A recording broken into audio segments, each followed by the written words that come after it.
In 2009, 5 American explorers vanished. 9 years later, one of them was seen in Russia, hiding from plain sight.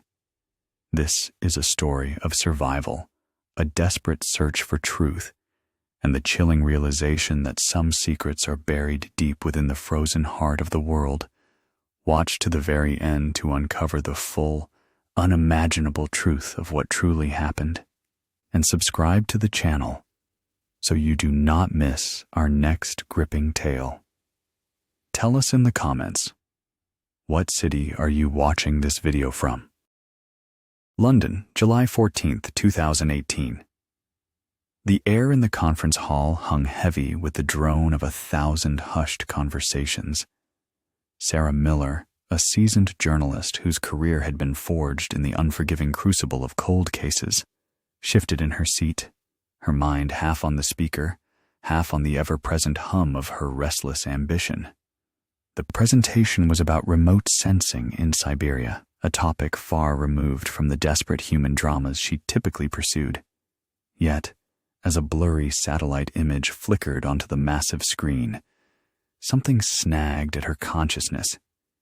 It was a fleeting detail, almost imperceptible amidst the vast, desolate expanse depicted, a tiny, almost indistinguishable figure in the background, adorned with a piece of jewelry that struck Sarah with an icy jolt of recognition. A unique, intricately designed compass locket, identical to the distinctive family heirloom worn by Emily Hayes. Emily, one of 5 American explorers who had vanished without a trace in the unforgiving wilds of Siberia 9 long years ago. The thought was absurd, impossible. Emily Hayes was gone. Officially, she and her team had perished, swallowed by the immense, indifferent wilderness. Yet, the image, despite its grainy ambiguity, burned itself into Sarah's mind.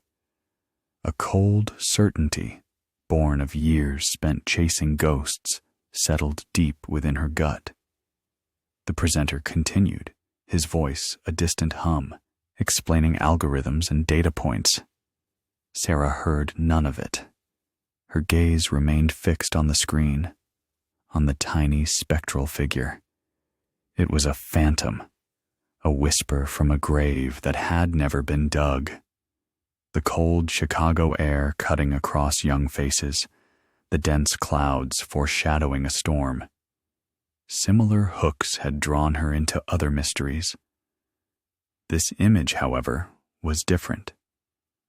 It was a silent challenge, a call from the impossible, pulling her back into a darkness she had thought long settled. The conference around her faded into irrelevance. All that remained was the woman in the photograph and the chilling, impossible question she represented. 9 years earlier, the world had held its breath. 5 bright, promising American explorers, renowned for their expertise in remote geological surveys, had embarked on an ambitious expedition into the vast, untouched wilderness of Siberia. Their mission, to chart an unexplored volcanic region, promised groundbreaking discoveries. Then, silence. Their last transmission, a routine check-in, was followed by an eerie, absolute quiet. Search and rescue efforts, initially massive, were relentless but yielded nothing. No wreckage, no distress signals, no bodies. The sheer scale of the Siberian taiga swallowed them whole. Experts theorized about sudden, catastrophic weather events, unforgiving terrain, or even a remote, unrecorded seismic shift. But without a single tangible clue, the theories remained just that. Theories. The global news cycle, ever hungry for tragedy, eventually moved on. Families grieved, their lives forever fractured by the unexplained void. Public interest waned. The case of the missing Siberian 5, once a gripping mystery, faded from headlines, becoming a mere footnote in the annals of unsolved disappearances. For most, it became a story whispered in hushed tones, a reminder of nature's formidable power. But for a select few, the silence was a deafening roar. Sarah Miller was one of those few. The case had captivated her from the outset, a raw wound of unanswered questions. She had meticulously followed every lead, poring over satellite maps, interviewing expedition organizers, even reaching out to the bewildered families who clung to fragmented memories. She chronicled their pain, their desperate hopes, and their eventual, weary resignation. Every avenue explored, every theory investigated, every phone call made, led to the same dead end. The trail had gone unequivocally cold, leaving only the chilling, empty space where 5 lives once thrived.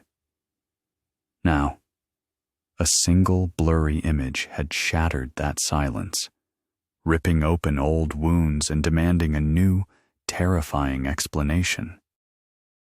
The conference ended, but Sarah's mind remained miles away, fixated on the spectral image that had disrupted her carefully constructed reality. An unshakable instinct, sharpened by years of chasing forgotten truths, compelled her to act. Back in her quiet London apartment, she began to unravel the past, meticulously pulling out old files from the Siberian 5 case. Dust motes danced in the lamplight as she sifted through stacks of news clippings, official reports, and most importantly, the expedition photos Emily Hayes's family had shared with her years ago. She searched for details, anything that might confirm or deny the impossible flicker she had seen on the screen. Her fingers traced the familiar contours of Emily's face in various shots, smiling on a mountain peak, pointing to a geological formation, laughing with her teammates.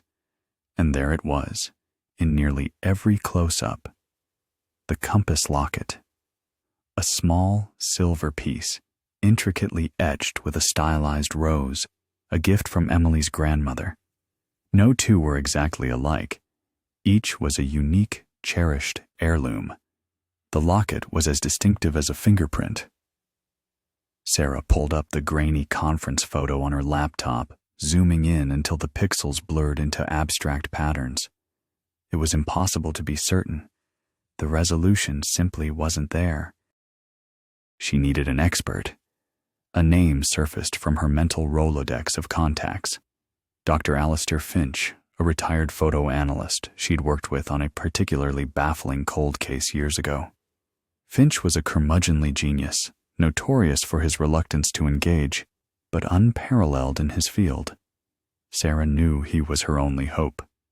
A single, carefully worded email, devoid of sensationalism, but brimming with urgency, was dispatched.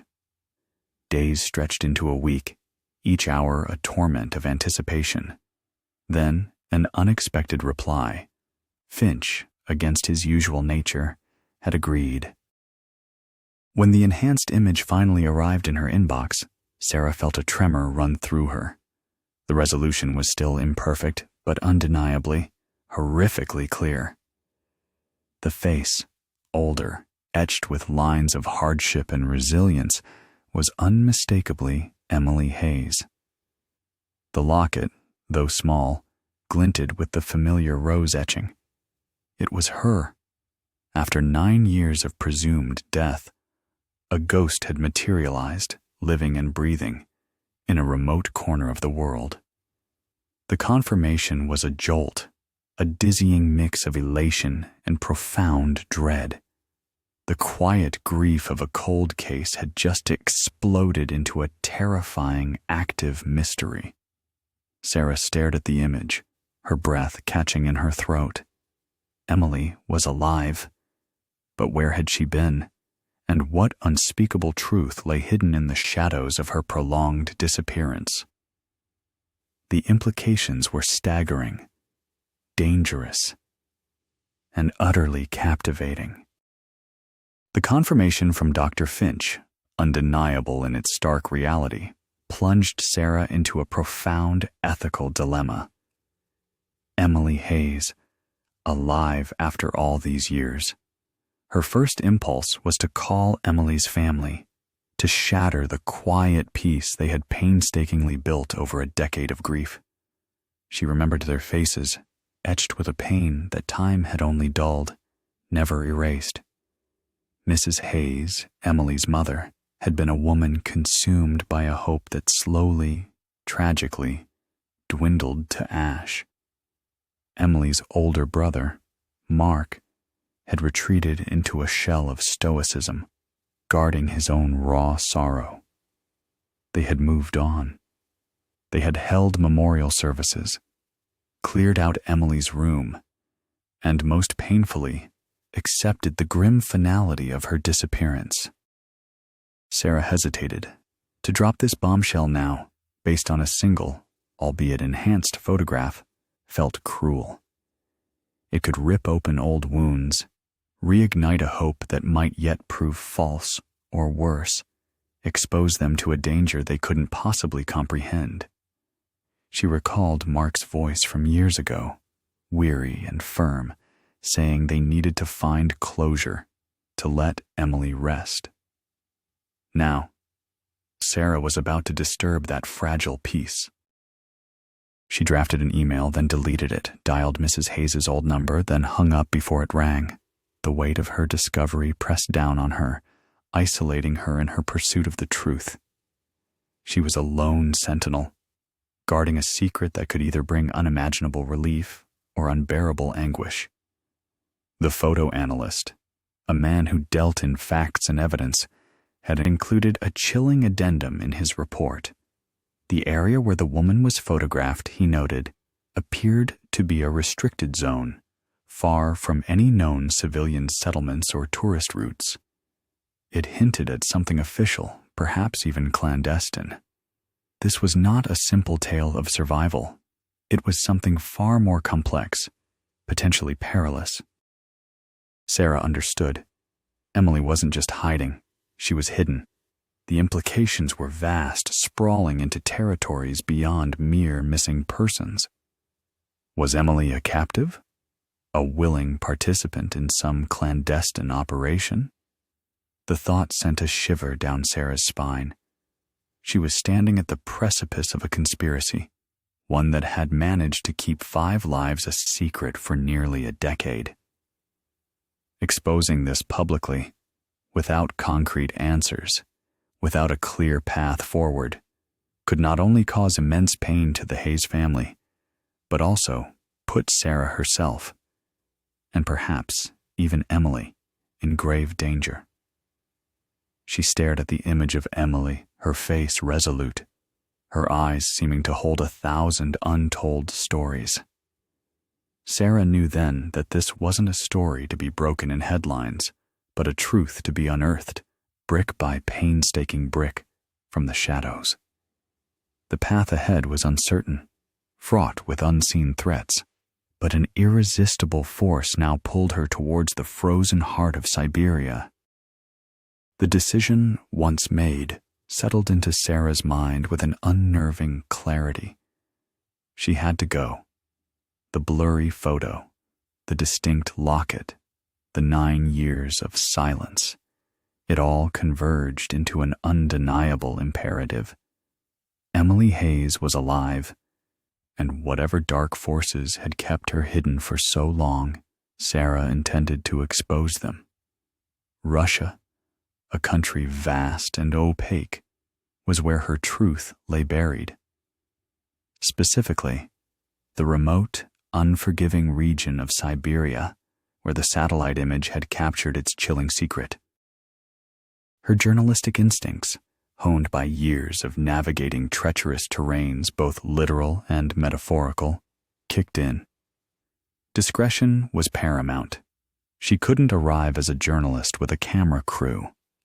That would invite immediate scrutiny and likely jeopardize any chance of success, or even her own safety. This required a softer touch, a quieter approach. She began making subtle inquiries through her network of international contacts, pulling favors, calling in debts. An old acquaintance, a former fixer for foreign correspondence, reluctantly agreed to arrange a low-profile visit to the general vicinity. The cover story was a bland, innocuous piece on remote Siberian wildlife, just enough to explain her presence without raising alarm. Preparations became her sole focus. She acquired cold weather gear, suitable for the harsh, unpredictable climate of the Russian wilderness. Maps of the region were spread across her apartment floor, their vast, empty expanses a stark reminder of the isolation she was heading into. She studied flight routes, transit points, and the sparse, winding roads that snaked through the taiga. Every detail was meticulously considered, every contingency planned for. Her passport and visa were secured, her bags packed with only the essentials: warm layers, a reliable camera with a powerful zoom, and a satellite phone, her last link to the outside world in the event of an emergency. As the day of her departure dawned, a cold, heavy dread settled in her stomach. It was a familiar sensation, the foreboding whisper that accompanied every journey into the unknown. This was not a story she could simply report from afar. This was a direct plunge into the heart of a secret, a confrontation with a mystery that had defied explanation for nearly a decade. She stepped into the taxi, leaving the familiar comfort of London behind, and felt the invisible pull of the desolate Siberian landscape, drawing her deeper into its silent, dangerous embrace. The journey had begun, and with it, the terrifying realization that she might be trading one kind of silence for another, far more permanent one. The journey was long, a blurring succession of flights, endless train rides, and finally, a jarring, bone-rattling jeep ascent that plunged Sarah deeper into the Siberian interior. The vastness of the landscape was breathtaking, yet menacing. Endless taiga stretched to the horizon, a sea of green and brown, broken only by jagged mountain peaks cloaked in ancient snow. The air grew colder with each passing mile, sharp and crisp, carrying the scent of pine and frozen earth. She finally arrived in Ust-Maya, a small, isolated town clinging to the banks of a half-frozen river. It was less a town and more a collection of weathered wooden houses huddled against the immense wilderness, a place where time seemed to have stopped. From the moment she stepped out of the jeep, Sarah felt the wary eyes upon her. Outsiders were a rarity here, especially lone American women. The few locals she encountered in the small general store or the communal bathhouse spoke little English, their expressions guarded, their answers curt. She feigned interest in local folklore, in rare bird species, anything to explain her presence without raising suspicion. She listened more than she spoke, observing the subtle glances, the hushed conversations that ceased abruptly when she drew near. It was clear these people had their own secrets, their own reasons to distrust strangers. Days turned into a week. Sarah spent her time walking the frozen streets, sketching the distant mountains, making small, innocuous purchases. She noticed the way certain men, younger and fitter than the others, seemed to appear and disappear with unusual speed, often carrying specialized equipment. They moved with a quiet efficiency that spoke of training, not merely the ruggedness of local life. These were not hunters or loggers in the traditional sense. Their presence subtly contradicted the town's image of peaceful isolation. Her subtle inquiries about remote communities, about areas known for their pristine, untouched nature, were met with blank stares or vague warnings about dangerous wildlife. But one evening, in the dim light of the town's only tavern, she found a glimmer of hope. An older man, weathered and stoic, nursed a glass of strong, clear liquid. He listened to her carefully, his eyes sharp, assessing. His name was Boris. He was a trapper, a man of the wilderness, with a reputation for knowing every hidden trail and every secret corner of the vast land. Sarah spoke of a personal quest, a desire to photograph rare migratory birds, hinting at a generous reward for anyone who could guide her to truly secluded, untouched areas.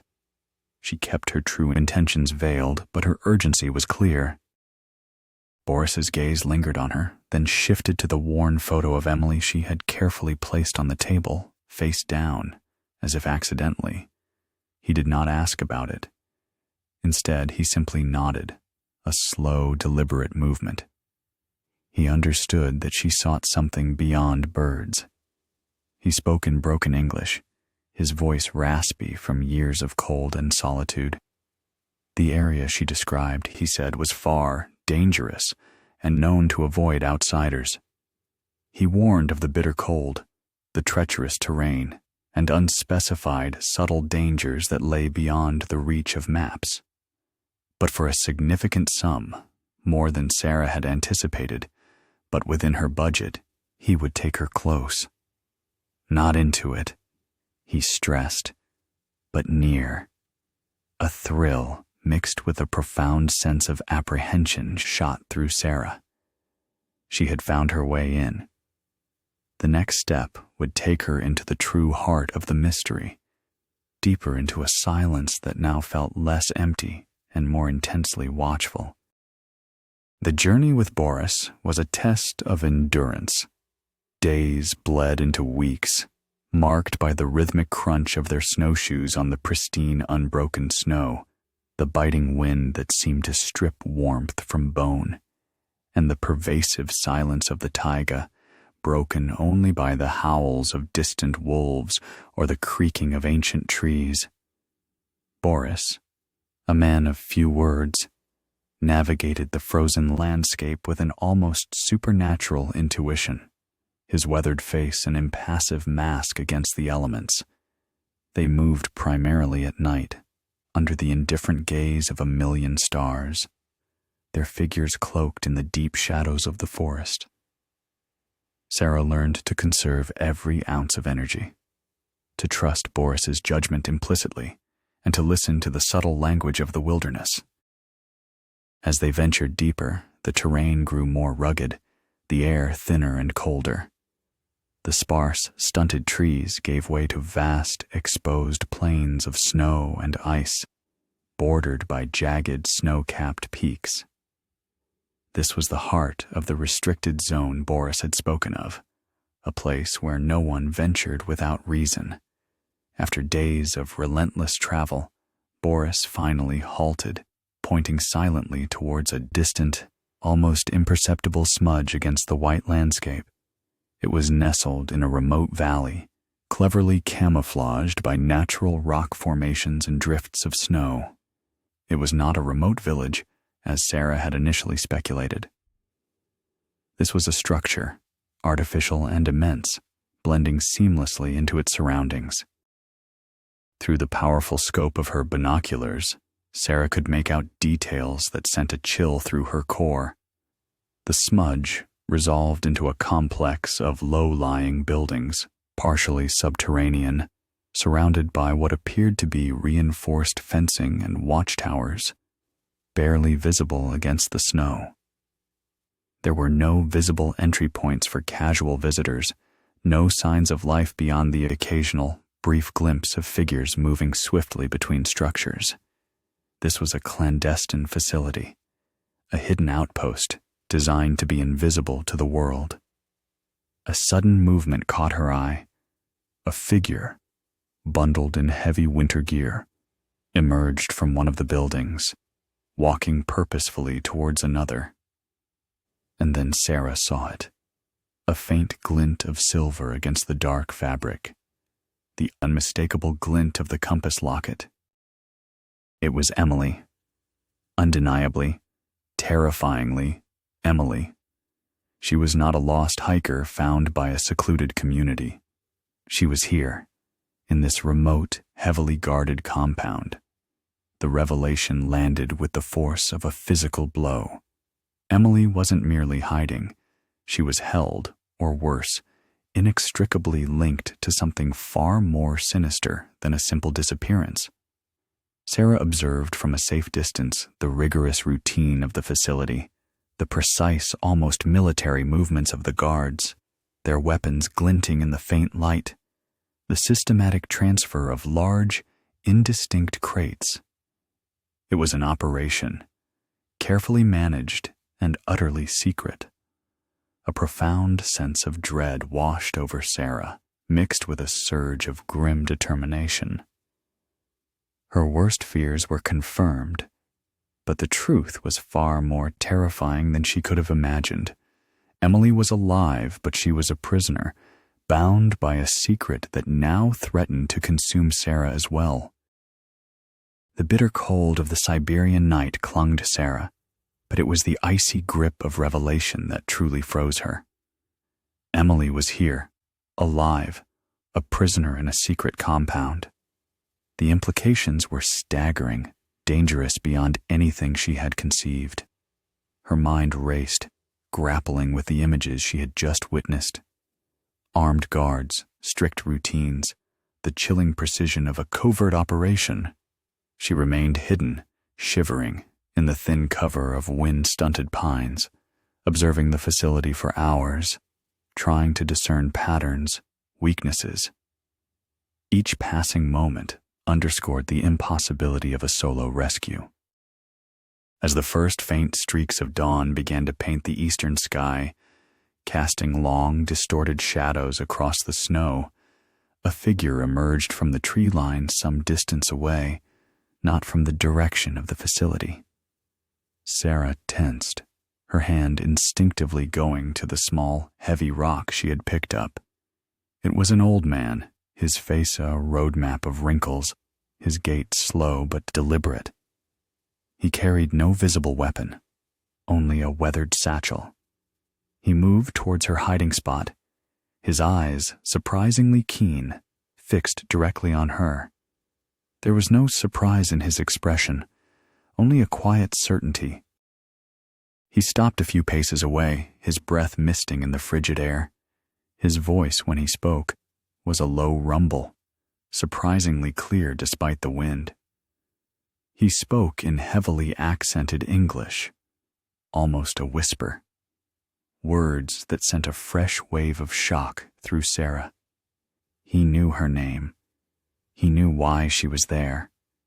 He had been watching her since she arrived in Ust-Maya. He was Ivan, and he knew about the explorers. Ivan explained, his words painting a chilling picture. The explorers had not been lost to the elements. They had been intercepted, not by bandits, not by a rogue military unit, but by a shadowy organization, a powerful, unseen hand interested in their scientific data. Their expedition had unwittingly stumbled upon something unique, something of immense value, a geological anomaly deep within the earth beneath this very region.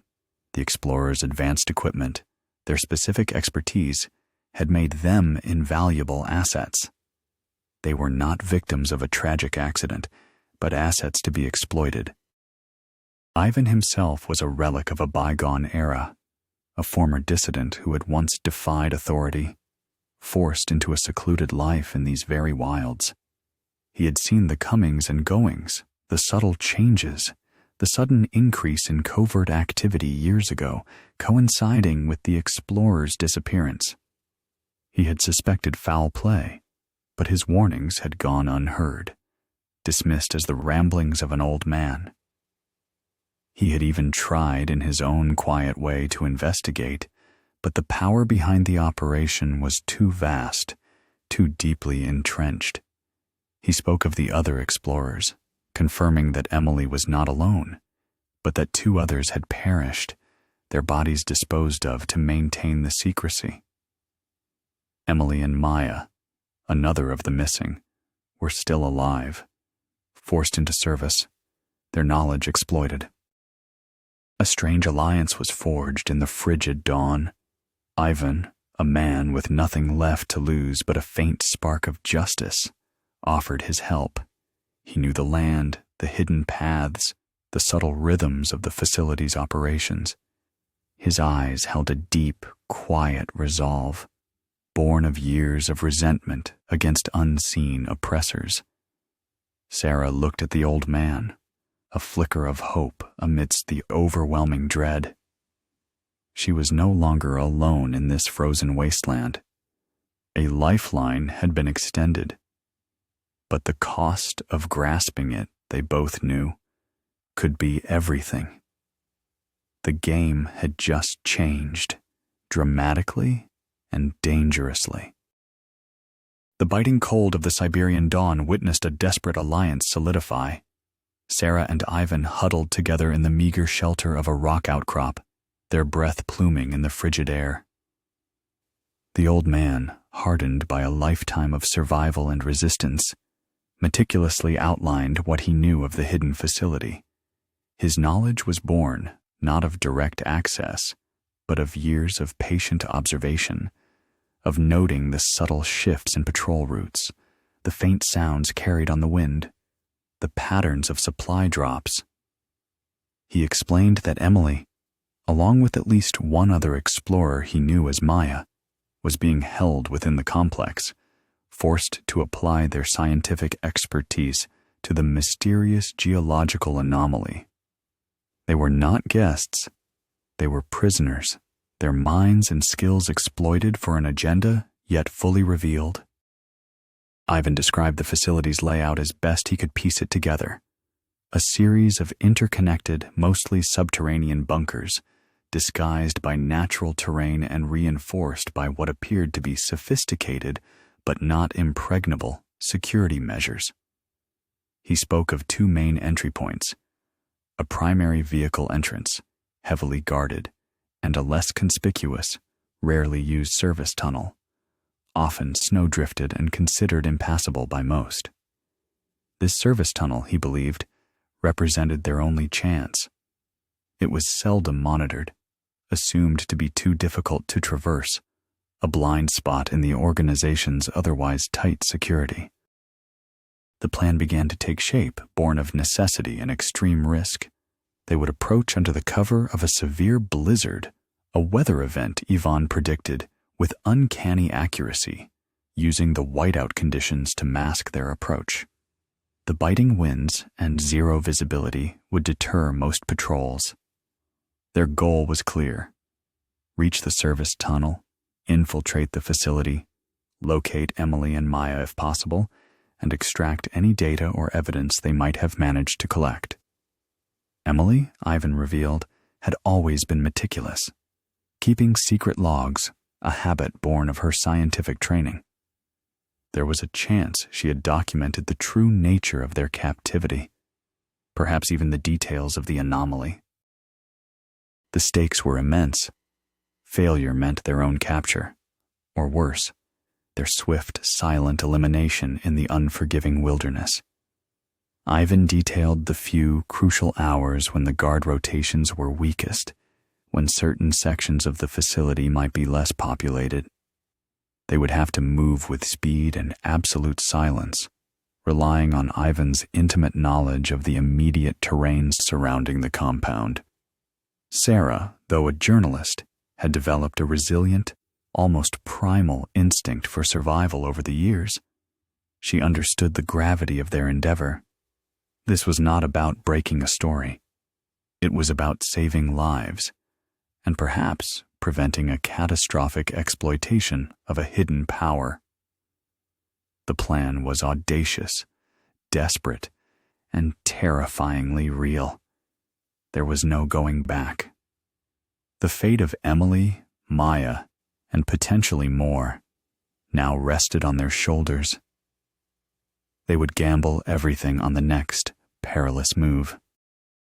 The blizzard arrived with a vengeance, a furious whiteout that descended upon the Siberian landscape exactly as Ivan had predicted. It was their window.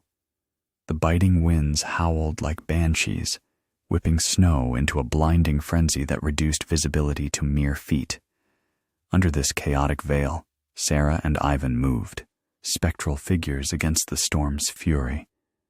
Ivan, a ghost in his own land, led the way, his movement sure and silent, even through the swirling snow. They bypassed the external security, relying on Ivan's intimate knowledge of the terrain, of the hidden ravines and snowdrifts that formed natural, unmonitored pathways around the facility's perimeter. The storm was their shield, muffling their footsteps, erasing their tracks. They reached the service tunnel entrance, a narrow, unassuming opening half buried under a fresh accumulation of snow. It was exactly as Ivan had described, crude, almost forgotten, clearly unused for regular passage. With a quiet grunt, Ivan cleared enough snow to reveal a heavy, rusted metal hatch. It took their combined effort, muscles straining in the biting cold, to force it open with a low, grating groan that was mercifully swallowed by the storm's roar. A blast of icy, stale air rushed out from the darkness within. They descended into the black maw, leaving the maelstrom behind for a different kind of oppressive silence. Inside, the air was still, cold and heavy with the scent of damp concrete and something metallic. Ivan's small, dim headlamp cut a hesitant path through the absolute darkness of the tunnel. It was a labyrinth of concrete corridors, some narrow and claustrophobic, others leading to vast, echoing chambers. They moved with extreme caution, every shadow a potential threat, every distant hum a source of profound alarm. Their ears strained, listening for the telltale sounds of human presence. Voices, footsteps, the clatter of equipment. Nothing. The facility seemed to be in a state of eerie dormancy, its occupants likely sheltered from the raging blizzard above.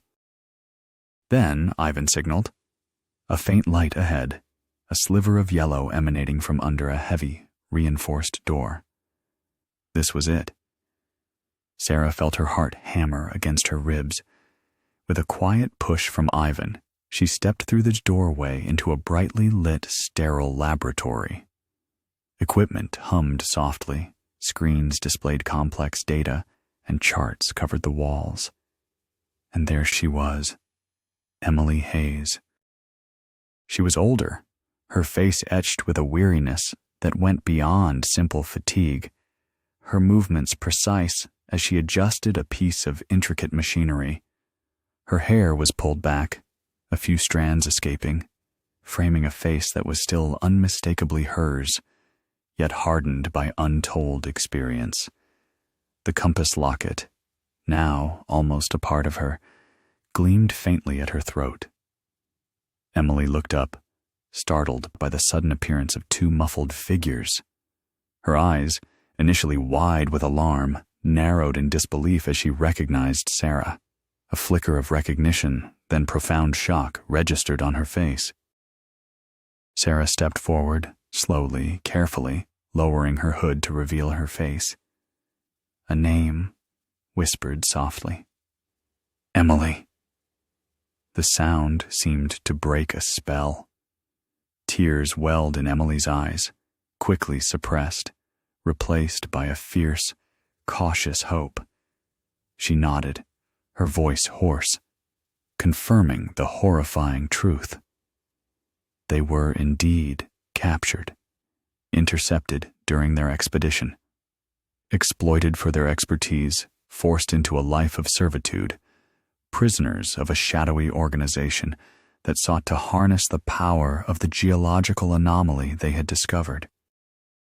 Emily confirmed that Maya, another of the missing explorers, was still alive, working in a different section of the facility.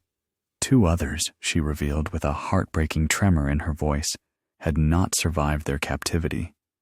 Emily, ever the scientist, ever the survivor, had secretly gathered incriminating data.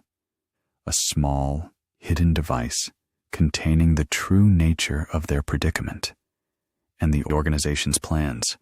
She had waited 9 years for this moment.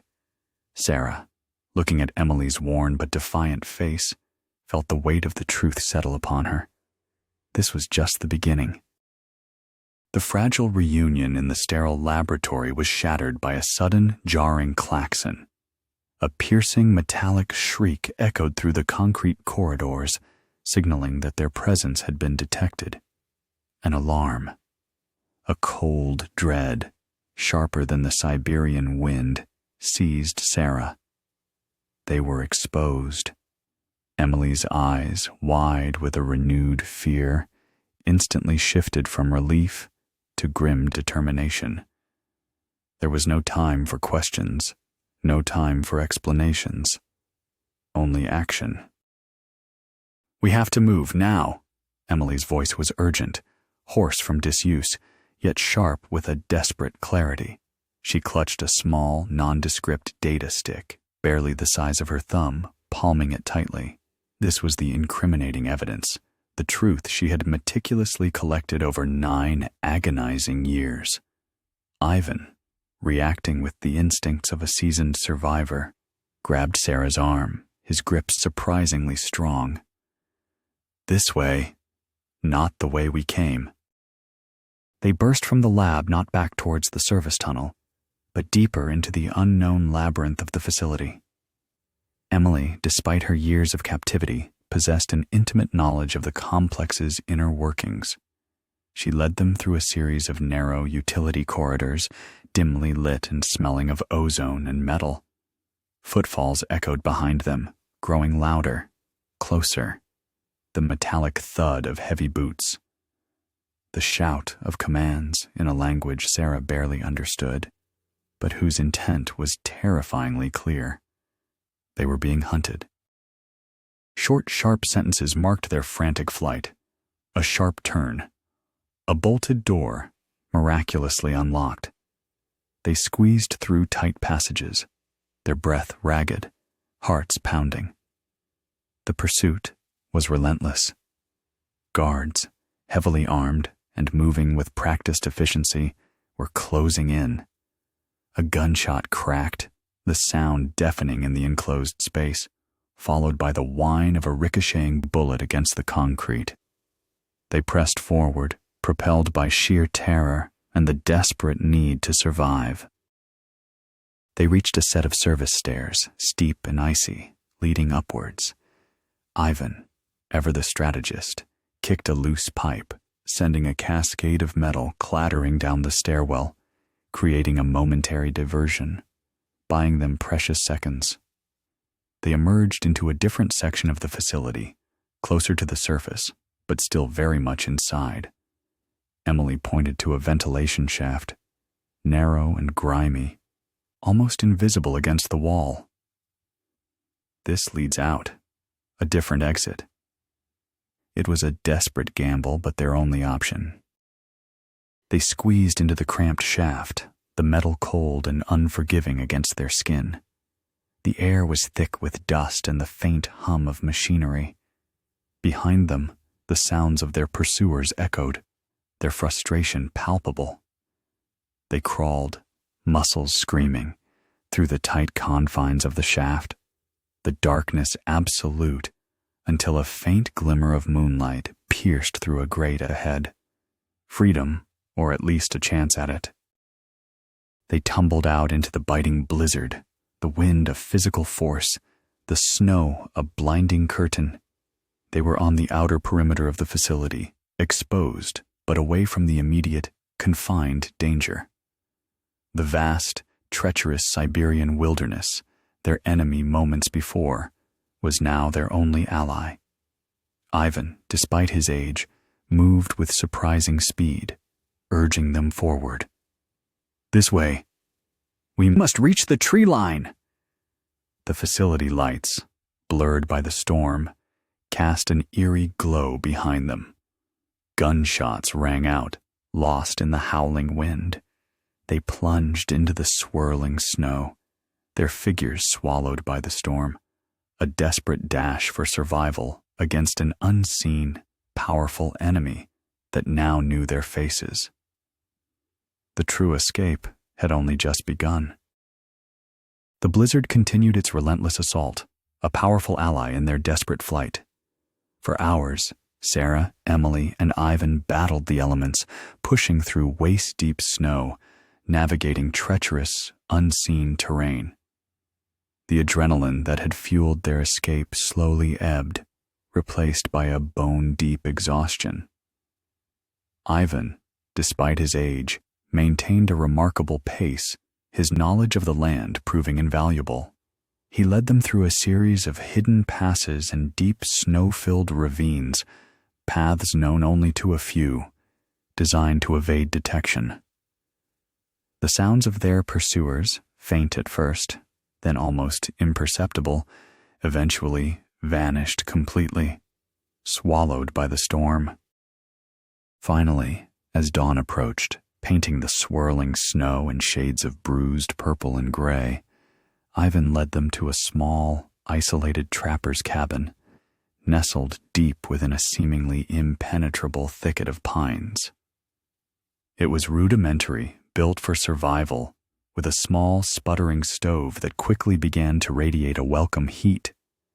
They collapsed inside, shivering, their clothes caked with ice and snow. Safety, for the moment, had been found. Emily, though still weak and physically drained, her eyes shadowed by years of trauma, remained resolute. The data stick, clutched tightly in her hand, was her testament. As warmth slowly seeped back into their limbs, she began to speak, her voice gaining strength with each word, recounting the horrifying truth that had been buried for 9 years.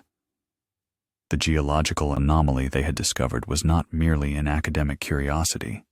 It was a vast, untapped energy source, capable of immense power. The organization that had captured them was not a rogue military faction, but a shadowy, powerful international entity, operating outside the bounds of any recognized government. They had been secretly exploiting this energy, developing a technology with potentially devastating global implications. Emily spoke of their initial capture, of the disorientation, the forced labor, the constant psychological pressure. She detailed the scientific principles behind the anomaly's exploitation, revealing the specific individuals at the top of the organization, a network of ruthless, highly placed figures in various industries and governments, their names meticulously cataloged in her hidden data. 2 of their teammates, she confirmed with a raw, heartbreaking sincerity, had succumbed to illness and despair during their captivity, their deaths silenced, their bodies disposed of to maintain the secrecy of the operation. She described the systematic way their knowledge had been extracted, their every discovery scrutinized, their lives reduced to instruments for the organization's dark purpose. The data stick, when finally connected to Sarah's satellite-enabled laptop, contained a trove of encrypted files, scientific schematics, communication logs, financial transactions, even audio recordings of key meetings. It was irrefutable proof, a devastating indictment of a global conspiracy. The names, the dates, the locations, all verified by Emily's meticulous, desperate record-keeping. It was more than Sarah could have ever hoped for. With Ivan providing a makeshift, secure connection through his rudimentary satellite array, Sarah began the arduous process of transmitting the data. Her most trusted editor back in the United States, a man of unwavering integrity and courage, answered her coded message with immediate understanding. The truth, after 9 years of silence, was about to explode onto the world stage. The full scope of the conspiracy, the names of those who had vanished, the dark purpose behind their disappearance. It would all finally be revealed.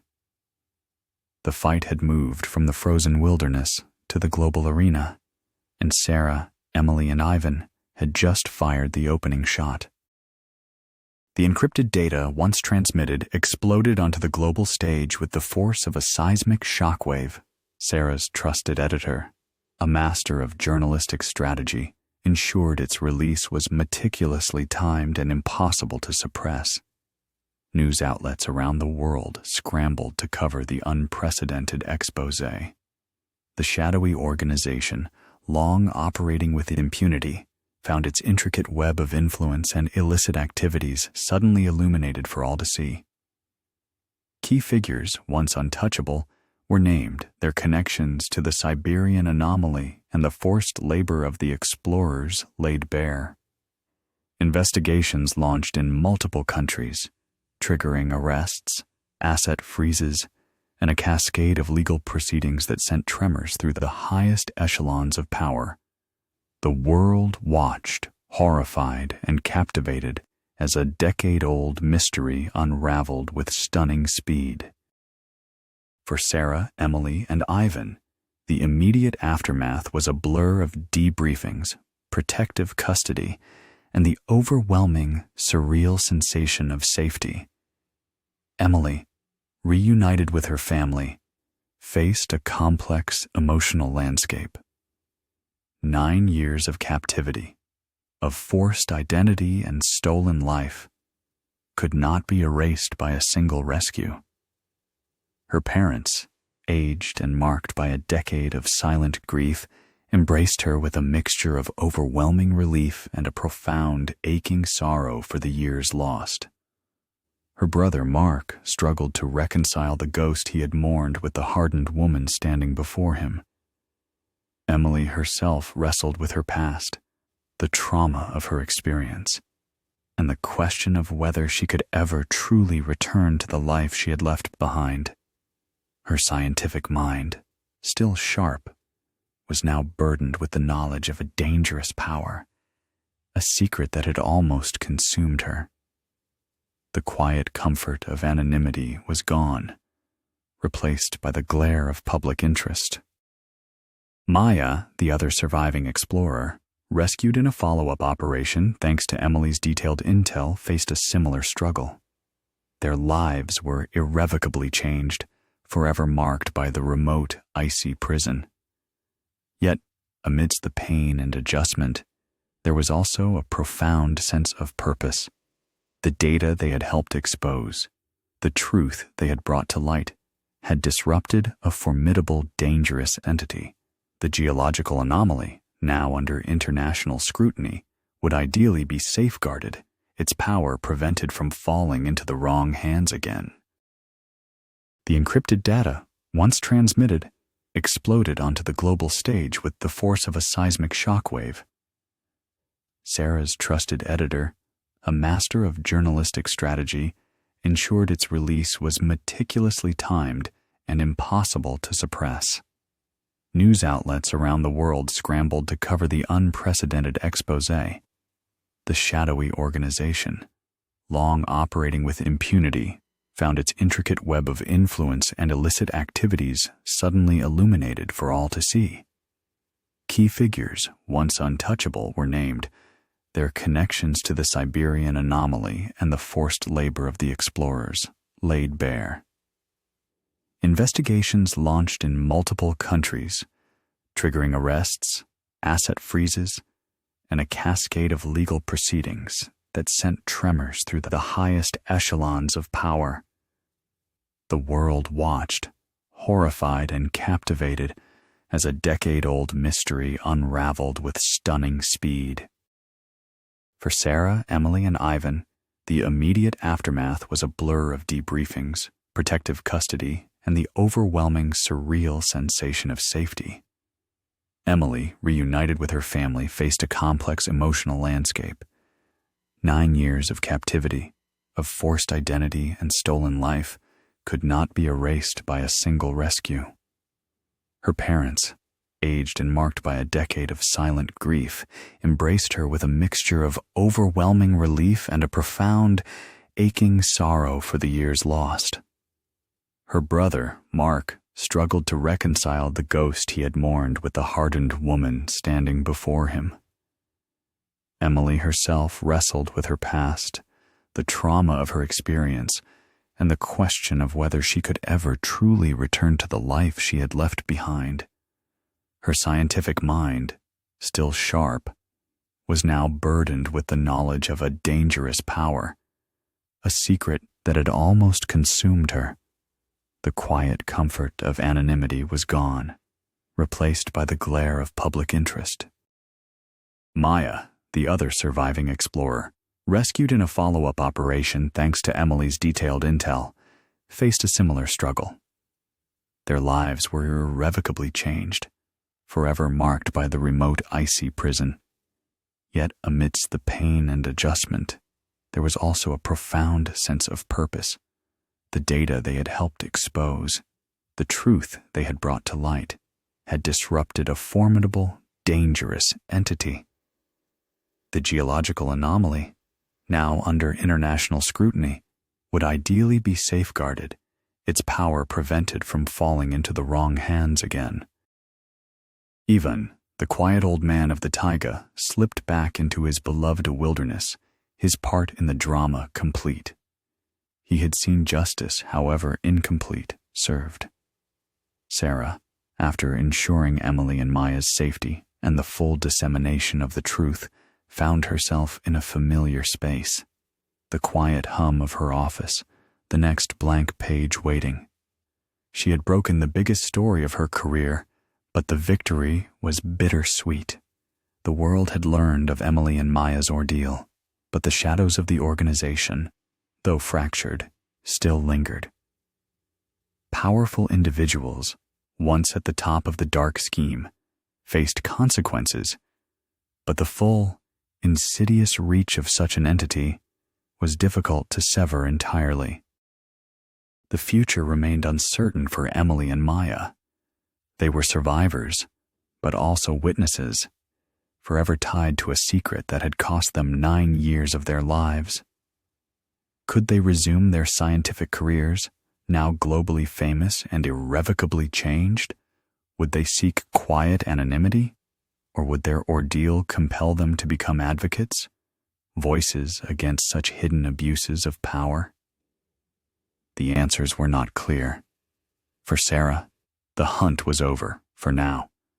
But as the winter sun set over London, casting long, familiar shadows across her city, she knew that in the vast, interconnected world, new whispers would inevitably rise, new mysteries would beckon, and the pursuit of truth would always hold lingering shadows. The story had found its resolution, but the echoes of the Siberian whisper would undoubtedly remain, a quiet reminder of what was lost and what was found.